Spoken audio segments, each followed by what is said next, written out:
Ah, there you are. Hey, thank you and welcome back, everybody. Thank you for joining us again for our daily Bible reading time. This is day 258 of our chronological journey through the Bible in a year. And we're in the book of Daniel, and we're going to cover chapters 4 through 6 this time. So get settled in here. Hopefully you've got your coffee or tea or something that's nice and comfortable. Anyway, let's begin here. Nebuchadnezzar's Proclamation, Chapter 4. King Nebuchadnezzar, to those of every people, nation, and language who live on the whole earth, may your prosperity increase. I am pleased to tell you about the miracles and wonders the Most High God has done for me. How great are his miracles, and how mighty his wonders! His kingdom is an eternal kingdom, and his dominion is from generation to generation. The dream. I, Nebuchadnezzar, was at ease in my house, and flourishing in my palace. I had a dream, and it frightened me. While in my bed, the images and visions in my mind alarmed me. So I issued a decree to bring all the wise men of Babel to me, in order that they might make the dream's interpretation known to me. When the magicians, mediums, kasdim, and diviners came in, I told them the dream, but they could not make its interpretation known to me.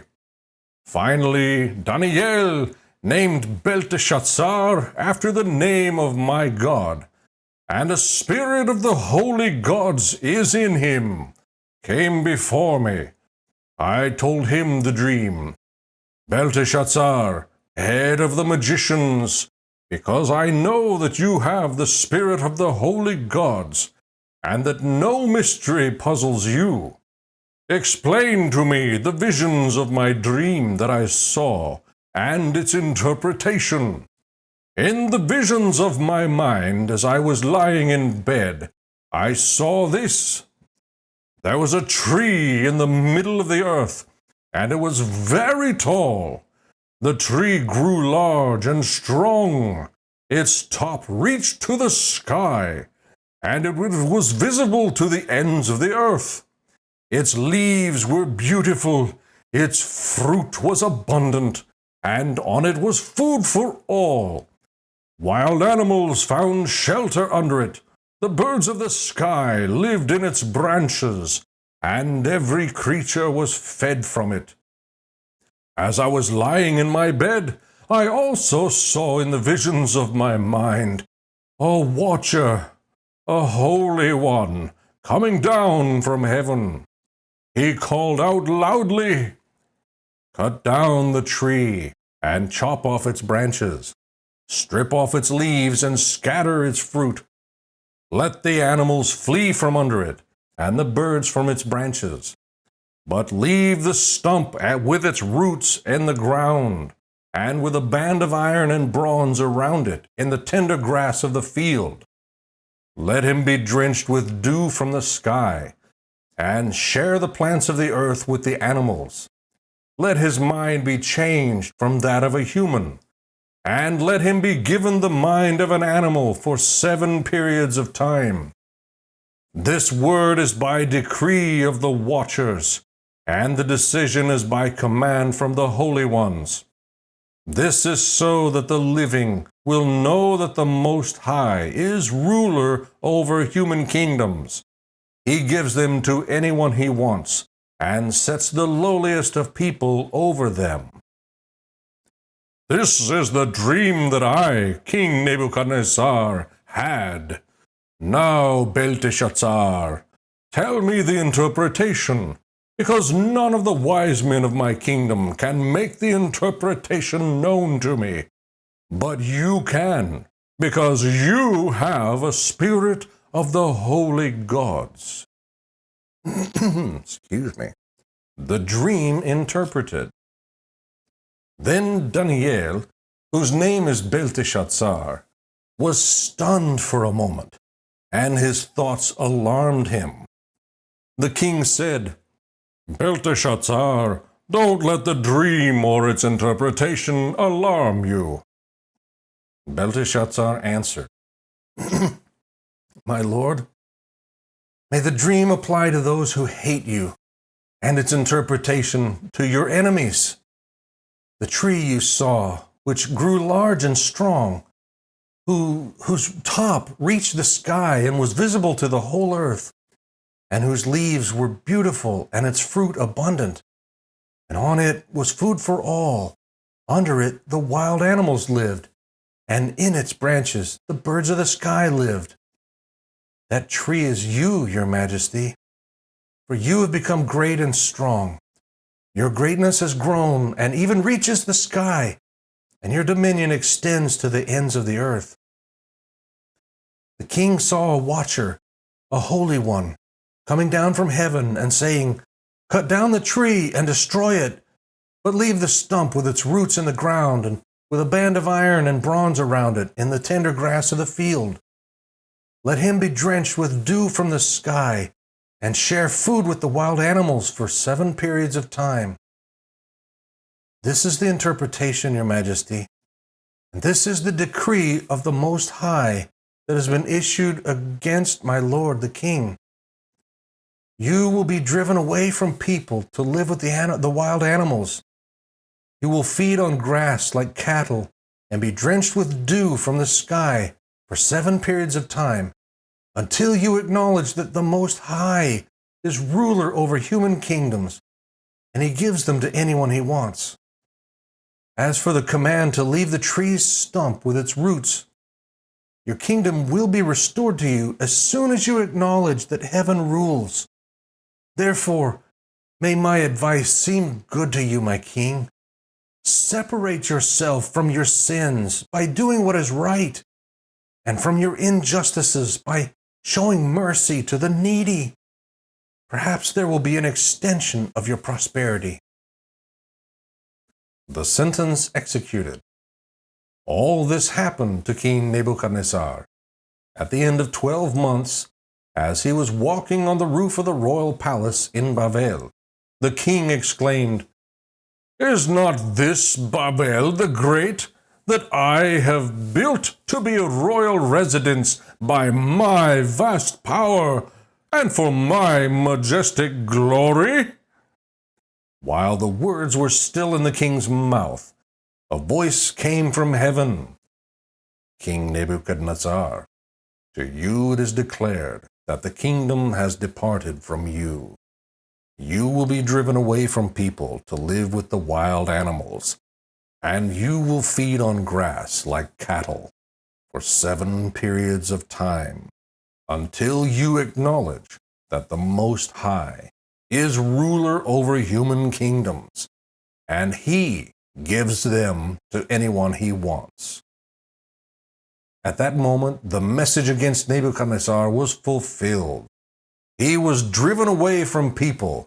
He ate grass like cattle, and his body was drenched with dew from the sky, until his hair grew like eagle's feathers, and his nails like birds' claws. Nebuchadnezzar's praise. But at the end of those days, I, Nebuchadnezzar, looked up to heaven, and my sanity returned to me. Then I praised the Most High, and honored and glorified him who lives forever. For his dominion is an everlasting dominion, and his kingdom is from generation to generation. All the inhabitants of the earth are counted as nothing, and he does what he wants with the army of heaven and the inhabitants of the earth. There is no one who can block his hand or say to him, "What have you done?" At that time my sanity returned to me, and my majesty and splendor returned to me for the glory of my kingdom. My advisers and my nobles sought me out. I was re-established over my kingdom, and even more your greatness came to me. Now I, Nebuchadnezzar, praise, exalt, and glorify the King of the heavens, because all his works are true, and his ways are just. He is able to humble those who walk in pride. Belshazzar's Feast, Chapter 5. King Belshazzar held a great feast for 1,000 of his nobles, and drank wine in their presence. Under the influence of the wine, Belshazzar gave orders to bring in the gold and silver vessels that his predecessor Nebuchadnezzar had taken from the temple in Jerusalem, so that the king and his nobles, wives, and concubines could drink from them. So they brought in the gold vessels that had been taken from the temple, the house of God in Jerusalem. And the king and his nobles, wives, and concubines drank from them. They drank the wine and praised their gods made of gold and silver, bronze, iron, wood, and stone. The handwriting on the wall. At that moment, the fingers of a man's hand appeared and began writing on the plaster of the king's palace wall next to the lampstand. As the king watched the hand that was writing, his face turned pale, and his thoughts so terrified him that he soiled himself and his knees knocked together. The king shouted to bring in the mediums, kasdim, and diviners. He said to these wise men of Babel, "Whoever reads this inscription and gives me its interpretation will be clothed in purple, have a gold chain around his neck, and have the third highest position in the kingdom." So all the king's wise men came in, but none could read the inscription or make its interpretation known to him. Then King Belshazzar became even more terrified. His face turned pale, and his nobles were bewildered. Because of the outcry of the king and his nobles, the queen came to the banquet hall. "May the Lord live forever," she said. "Don't let your thoughts terrify you, or your face be pale.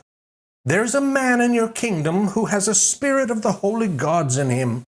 In the days of your predecessor, he was found to have insight, intelligence, and wisdom like the wisdom of the gods.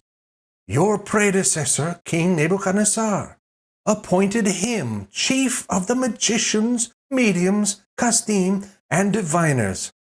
Your own predecessor, the king, did this because Daniel, the one the king named Belteshazzar, was found to have an extraordinary spirit, knowledge, and intelligence, and the ability to interpret dreams, explain riddles, and solve problems. Therefore, summon Daniel, and he will give the interpretation." Daniel before the king. Then Daniel was brought before the king. The king said to him, "Are you, Daniel, one of the Judean exiles that my predecessor the king brought from Judah? I've heard that you have a spirit of the gods in you, and that insight, intelligence, and extraordinary wisdom are found in you. Now the wise men and mediums were brought before me to read this inscription and make its interpretation known to me, but they could not give its interpretation. However, I have heard about you that you can give interpretations and solve problems. Therefore, if you can read this inscription and give me its interpretation, you will be clothed in purple, have a gold chain around your neck, and have the third highest position in the kingdom." Then Daniel answered the king, "You may keep your gifts and give your rewards to someone else. However, I will read the inscription for the king and make the interpretation known to him. Your Majesty, the Most High God gave sovereignty, greatness, glory, and majesty to your predecessor Nebuchadnezzar. Because of the greatness he gave him, all peoples, nations, and languages were terrified and fearful of him. He killed anyone he wanted and kept alive anyone he wanted. He exalted anyone he wanted and humbled anyone he wanted. But when his heart was exalted and his spirit became arrogant, he was deposed from his royal throne, and his glory was taken from him. He was driven away from people. His mind was like an animal's. He lived with the wild donkeys. He was fed grass like cattle, and his body was drenched with dew from the sky until he acknowledged that the Most High God is ruler over human kingdoms and sets anyone he wants over them. But you, his successor, Belshazzar, have not humbled your heart, even though you knew all this. Instead, you have exalted yourself against the Lord of the heavens. The vessels from his house were brought to you, and as you and your nobles, wives, and concubines drank wine from them, you praised the gods made of silver and gold, bronze, iron, wood, and stone, which do not see or hear or understand. But you have not glorified the God who holds your life breath in his hand and who controls the whole course of your life. Therefore, he sent the hand, and this writing was inscribed. The inscription's interpretation. This is the writing that was inscribed.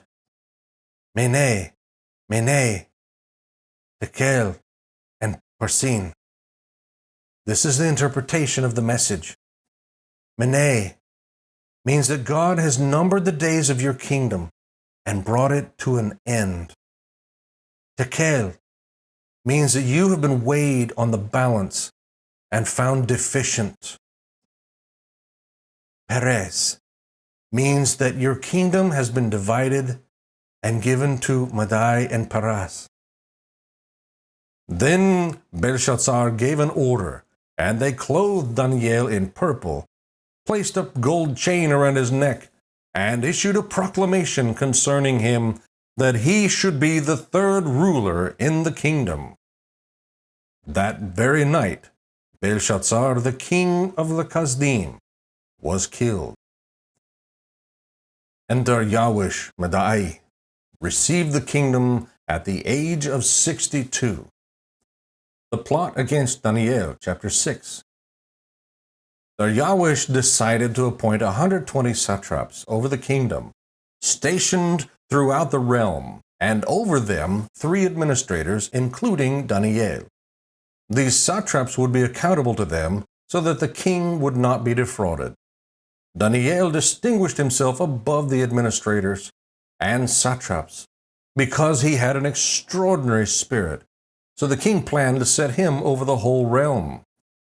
The administrators and satraps, therefore, kept trying to find a charge against Daniel regarding the kingdom, but they could find no charge or corruption, for he was trustworthy, and no negligence or corruption was found in him.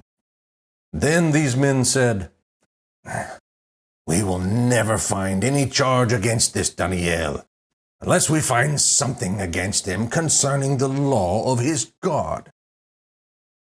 So the administrators and satraps went together to the king and said to him, "May King Daryawish live forever. All the administrators of the kingdom, the prefects, satraps, advisors, and governors, have agreed that the king should establish an ordinance and enforce an edict that for 30 days anyone who petitions any god or man except you, the king, will be thrown into the lion's den. Therefore, your majesty, establish the edict and sign the document, so that as a law of Madai and Paras, it is irrevocable and cannot be changed." So King Daryawish signed the written edict. Daniel in the lion's den. When Daniel learned that the document had been signed, he went into his house. The windows in its upstairs room opened toward Jerusalem, and 3 times a day he got down on his knees, prayed, and gave thanks to his God, just as he had done before. Then these men went as a group and found Daniel petitioning and imploring his God. So they approached the king and asked about his edict. Didn't you sign an edict that for 30 days any person who petitions any god or man, except you, the king, will be thrown into the lion's den? The king answered, As a law of Madai and Paras, the order stands and is irrevocable. Then they replied to the king, Daniel, one of the Judean exiles, has ignored you, the king, and the edict you signed, for he prays 3 times a day.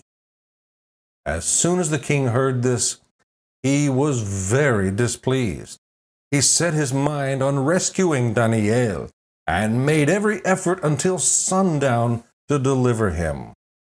Then these men went together to the king and said to him, You know, your majesty, that it is a law of Madai and Paras that no edict or ordinance the king establishes can be changed. So the king gave the order, and they brought Daniel and threw him into the lion's den. The king said to Daniel, May your God, whom you continually serve, rescue you. A stone was brought and placed over the mouth of the den. The king sealed it with his own signet ring and with the signet rings of his nobles, so that nothing in regard to Daniel could be changed. Then the king went to his palace and spent the night fasting. No diversions were brought to him, and he could not sleep. Daniel released. At the first light of dawn, the king got up and hurried to the lion's den. When he reached the den, he cried out in anguish to Daniel. Daniel, servant of the living God, the king said, has your God, whom you continually serve, been able to rescue you from the lions? Then Daniel spoke with the king. May the king live forever.